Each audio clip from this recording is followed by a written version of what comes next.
Thank you, thank you, thank you. Members of a firefighters union urging Joe Biden to run for president.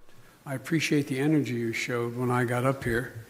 Save it a little longer. I may need it in a few weeks. Speaking in Washington, Biden also hinted at some of his campaign themes if he does run.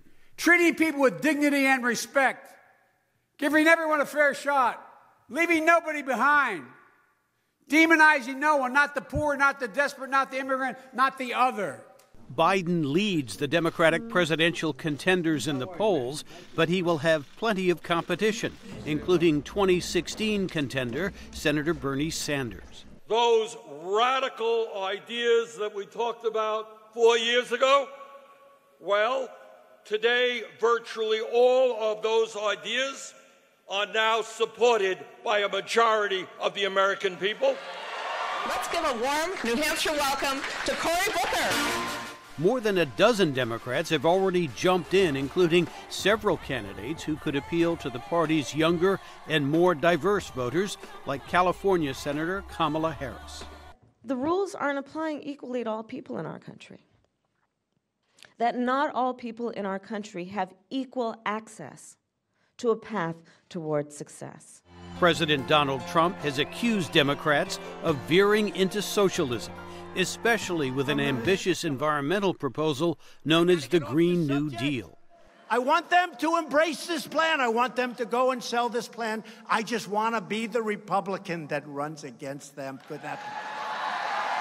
Most Democrats would welcome Biden's entrance into the race, says Jim Kessler.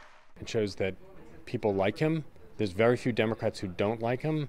They want him to get in the race as opposed to not wanting him to get in the race. But Biden could struggle because of his age, he's 76, and his centrist record on policies, says John Hudak. But also having a record as a senator on issues like criminal justice issues that are very far out of step with mainstream Democratic values today. And so the 1994 version of Joe Biden may be the worst opponent for the 2020 version of Joe Biden. But Biden's best argument may be that he would be a strong challenger for President Trump, says Will Marshall. Donald Trump may be a polarizing figure nationally, but he's a unifying figure where Democrats are concerned. They're absolutely united in the determination to not see him reelected. When are you going to have an announcement for us, Mr. Vice President? Biden failed in 2 previous presidential bids, but he remains popular among Democrats after serving as President Barack Obama's vice president for 8 years. Jim Malone, VOA News, Washington.